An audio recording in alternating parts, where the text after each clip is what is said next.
Hello guys, welcome back to my channel once again here on YouTube. Thank you very much for joining me today for episode 2 of Random Wrestling Magazines. This was suggested to me by Dracula316, so here you go dude, an episode with powerslam as an issue to go through. So this is issue 237, and this isn't just any issue of powerslam, this is the last ever issue published.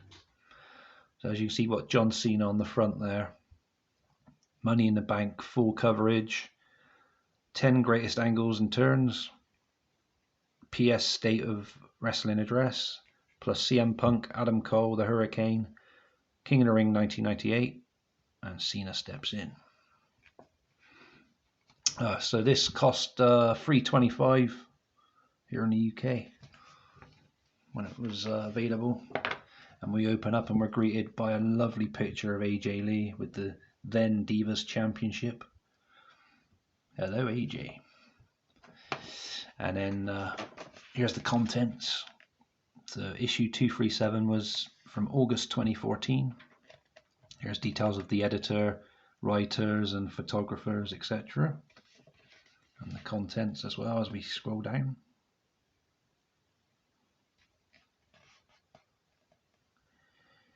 And we get right to the bottom, and you'll see in the bottom left hand corner there, this is the final issue of powerslam. See page 7 for the reasons why, and we'll pause on that so you can read why that was.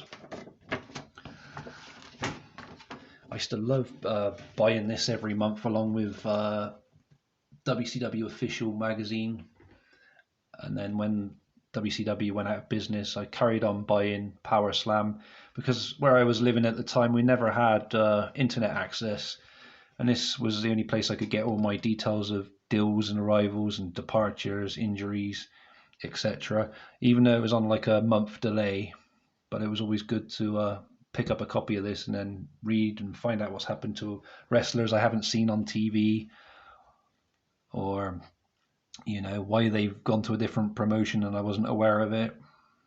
It was really good stuff. So there you go, WWE injuries back then. Daniel Bryan shared some bad news with the public on the Money in the Bank kickoff show regarding his recovery from neck surgery. And Tamina Snuka recovering from surgery on the meniscus and ACL on her left knee, and various others there. And deals and departures. Kenta signed with the WWE. Fergal Devitt still hasn't signed with the WWE, but eventually he did.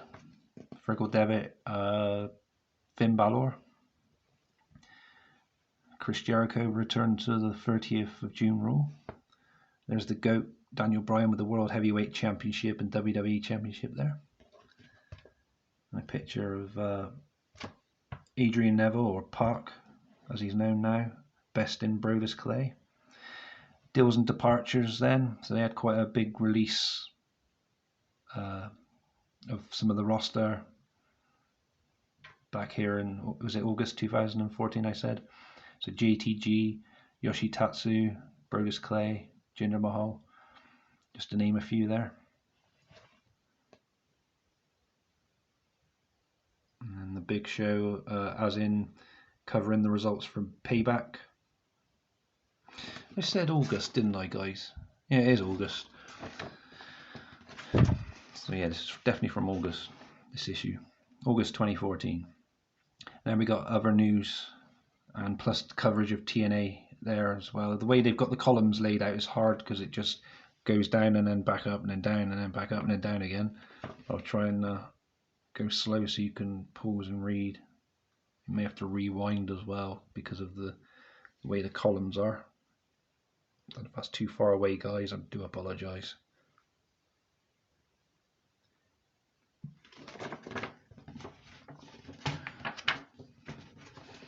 Continuing on with TNA news and Japan, plus upcoming events there in that column in the bottom left hand corner. And there's where Dixie Carter got put through a table by Bully Ray. There's a big build up to that, I remember. And if you watch that video back, you can see that Bully Ray does his best to keep Dixie Carter's t-shirt tucked in so her boobies don't pop out. And then we got more coverage of Japan over this side, I think. And then elsewhere.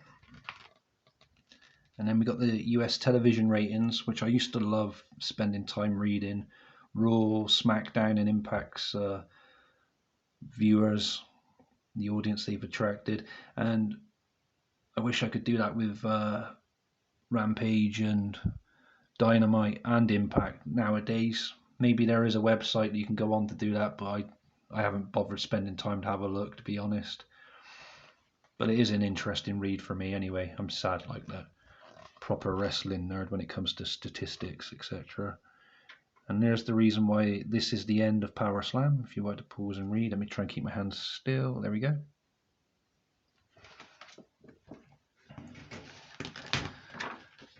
And we got On the Road, which covers like house shows, results, and everything else from WWE and TNA and Progress and Revolution Pro Wrestling and New Japan.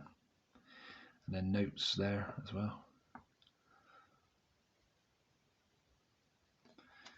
And then we got a column on the short interview with Ring of Honor and soon to be New Japan Pro Wrestler at the time, Adam Cole, baby. So there's his interview. Again, the way the columns are laid out, you'd be going up and down to read the interview. So I'm going to try and do it something like that. If you want to read his interview.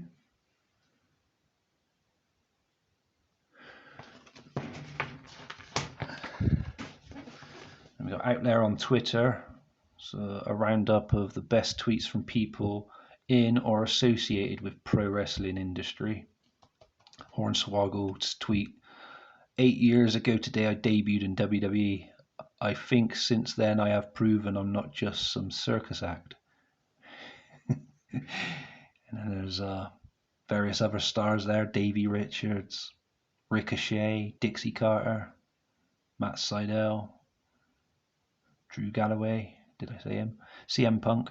CM Punk says, happy birthday to Ricky Gervais, who deals with almost as many idiots as I do.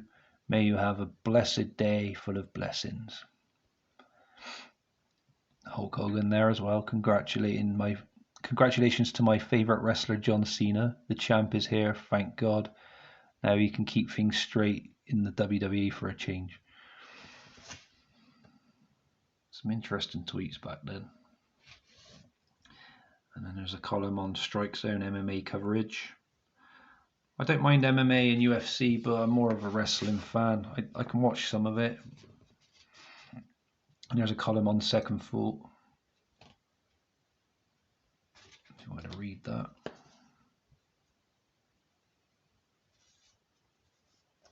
Sorry about the glare, guys.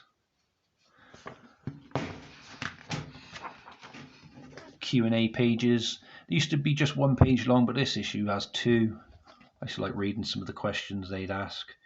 And this one has a long letter there, which I'm not going to bother with. I'll skip to the next one a second, and then we'll go over scrolling down so you can read them if you choose to do so. Does Power Slam know if the firings of Matt Hardy and Daniel Bryan from WWE were legitimate? And then it gives you the answer there. And let's scroll down so you can read the answers to the other question there. And bloody hell, that's a long, very long answer for that one I just said. I'll scroll back down again in a second, guys. I just want to see the other question. Are there any moves or blows that some wrestlers refuse or have refused to take? And then there's some there.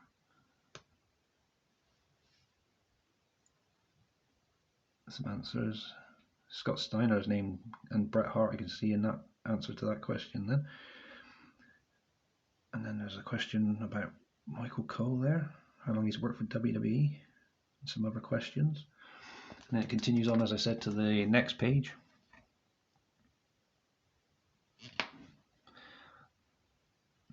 Why did Booker T decide to retire from in-ring activities? He hasn't suffered a serious injury and is still in great shape. Okay.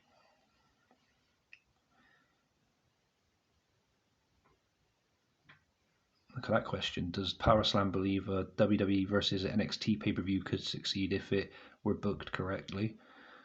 Well, judging by the way things are with NXT and WWE nowadays, I think we get the answer, don't we?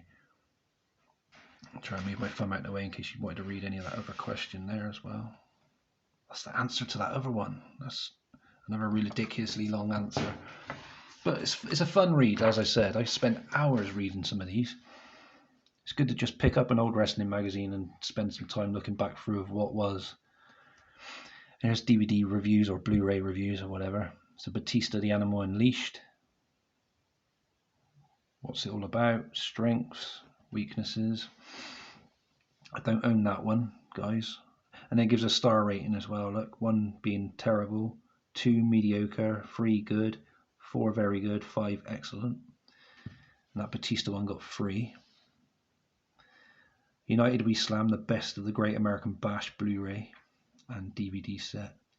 That got a 4 overall rating. 4 stars. Scroll down so you can read about it if you choose to do so. If you want to read the strengths and the weaknesses of it. There we go. And then that final DVD on the other side. The Wrestling Road Diaries 2. Can't say I've heard of that one. You are delusional. Some of the stupid things that were said on promos on TV, I guess this was. So let's do a few. Who's going to teach Drew McIntyre English? JBL on SmackDown May 16th. What else have we got? I'm the only guy who's unbiased. JBL again on Raw. Some of these are funny. There are millions and millions of young kids around the world aspiring to be something great, to land on the moon, to go to Mars, all because of one reason, and that is Bo Dallas. Brilliant. Bunnies are evil, according to JBL on one of those comments. That's not very nice. You can't beat down Bunny. I hate you now, JBL. You're mean.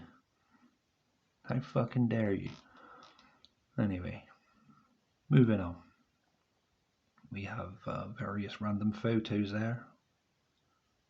New and old pics. Back then, apparently.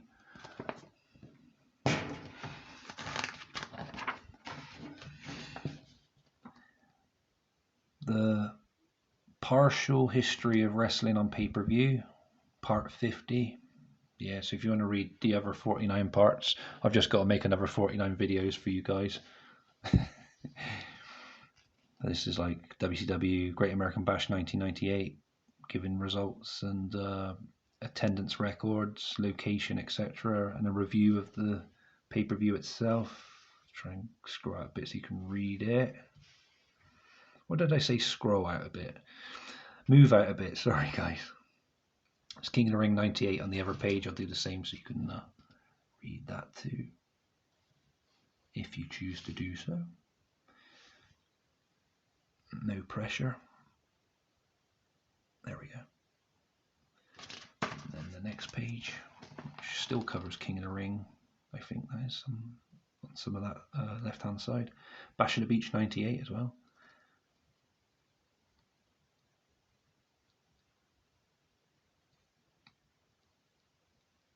I think it makes an interesting read. I don't know about you guys, if you feel the same in regards towards reading about pay-per-view stats and the reviews of it, and you know. Hurricane coming through. Spoke to Gregory Helms on May 31st about the Hurricane, The Rock, WWE, WCW, TNA, and more. This is like an interview with Hurricane.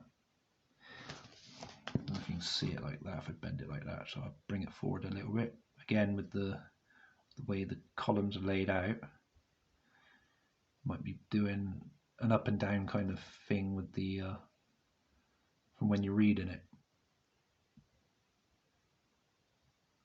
And I do apologise if I'm going too fast.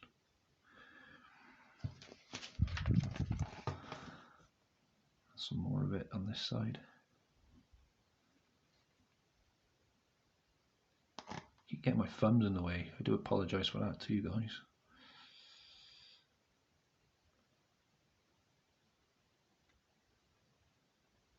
What are your plans for the future? I'll be 40 this year. Hurricane, wow. So that was 2014, 8 years ago. He's nearly 50, that's absolutely crazy. And then we have like a poster in the middle of the Usos with, was that the SmackDown tag belts back then? 8 years ago nearly. Well, they look different on there. Looking back at them then. And then we got who you gonna call John Cena article. There you go. You can read all that and I'll move it down.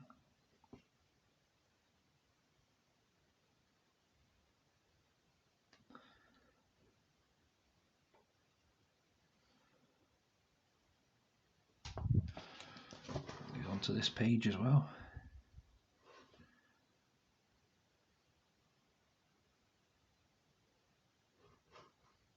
Damien Sandow was never referred to as a 2013 Money in the Bank contract winner.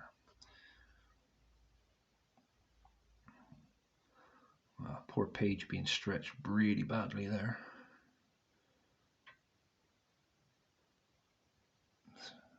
Trying to get it so you can read if you choose to do so. As I said, don't mean to be acting like a parrot, guys. I am trying my best here. So you can read it if you want to.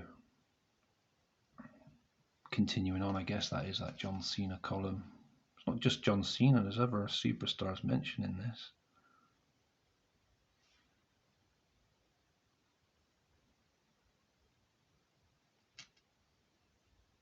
Try and get the glare out of the way as well. And then this could be the last page of it now.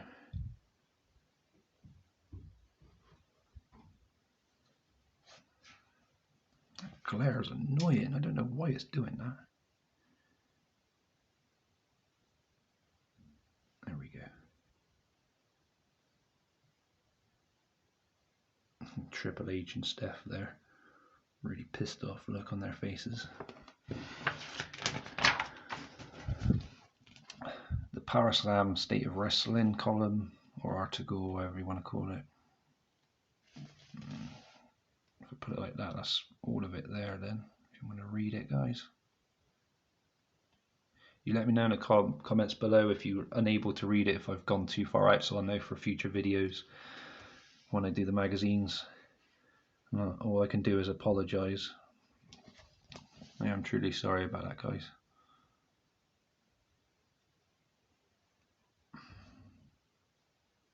There's the next page.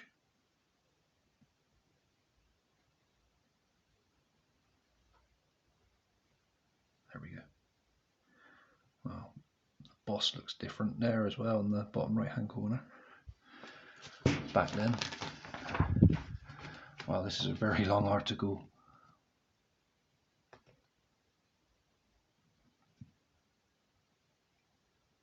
But definitely worth a read, I'd say. Like I said, this magazine, I used to just love it. Read it cover to cover every month. Very interesting. And it was hard to make it last a month because I'd get through it within like a couple of hours of buying it. But then I would go back to it like a week or so later and then reread it again, and you know.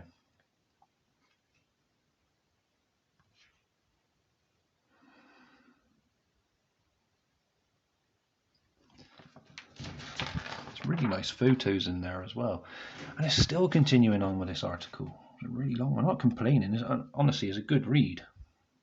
I always enjoy, as I say, these articles that they publish in powerslam back in the day.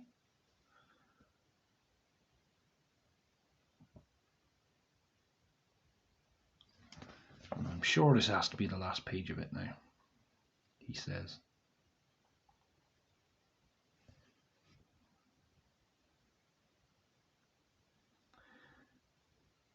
Bullet Club. Nice. Trying to remember how long the Bullet Club have been going for now. Anyway, the top 10 greatest angles and turns. So we've got Terry Funk attacks Ric Flair in 1989 at number 10, if you want to read about that. Scroll down, and then we'll come back up to that top of that page again in a second. Number 9 was Tolos blinds Blassie in 1971. Number 8 was The Birds and the Von Erichs from 1982.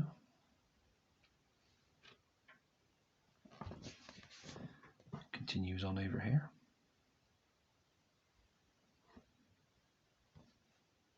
Number 7, Larry Zbyszko, sorry guys, betrays Bruno, 1980. I know I do tut a lot in my videos. I do apologise for that as well. I just get annoyed when I get things wrong. Number 6, Dusty Rhodes turns face, 1974. So some of you older wrestling fans probably appreciate some of these greatest angles and turns. Wonder if there's any more recent time ones. We'll have a look in a sec. Number 5, Hansen jumps to All Japan in 1981.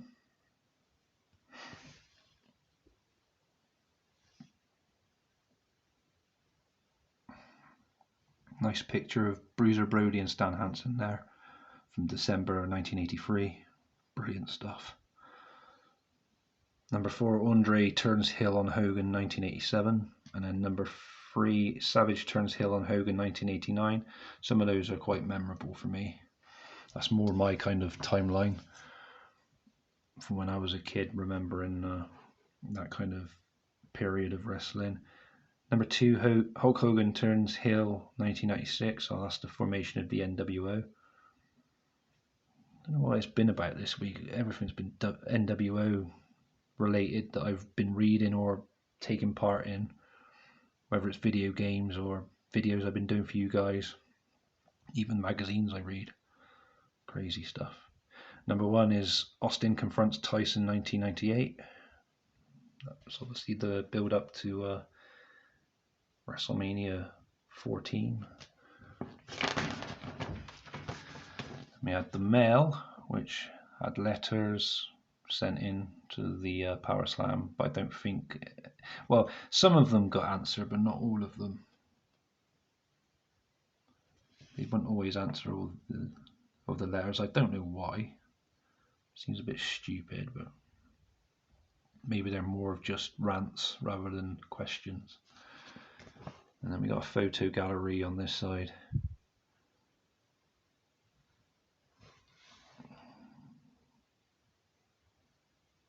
Various superstars that I recognise and some I can't really remember, or I didn't watch those certain promotions. There's Prince Devitt there again. We mentioned him earlier. Finn Balor. We're near enough at the end of this magazine now, and then there's last words column, random map musings. If you want to read all that, that's entirely up to you guys.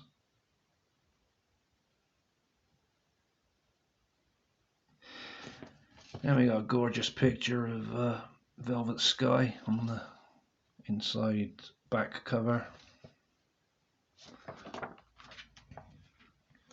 And then an advert on the back for Silver Vision? No, Fremantle releases, sorry, of Extreme Rules and Payback 2014 DVDs.